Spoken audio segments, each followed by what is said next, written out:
राक्षस पालटिला जन्मित पुओ मार ममता को भूलीगला शैतान पुओ शेषरे नहीं गला जन्मदात्री जीवन मद निशा एमिति पागल कला जे खाइबा को देबारे विलंब हेबारु रागी जाई माँ को माड़ मारी तंटी चिपी हत्या करिछि निर्लज पुओ। एभली अभावनीय घटना घटी केन्दुझर जिला तुरमुंगा थाना खिरेटांगिरी ग्रामर भालू पहाड़ी साइरे 10 मास 10 दिन गर्भ जंत्रणा सही जो पुओ को जन्म करिथिला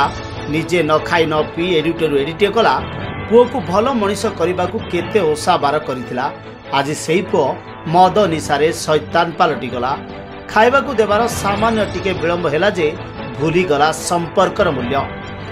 उत्तक्त होई निजर जन्मदात्री माँ को निष्ठुर भावरे माड़ मारिथिला मद्यप पुओ सेतिकरे मन बुझिला नाही शेषरे शैतान साजी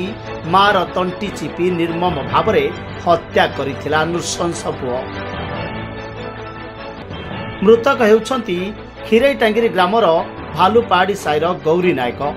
हत्याकांडर खबर पाई तुरमुंगा थाना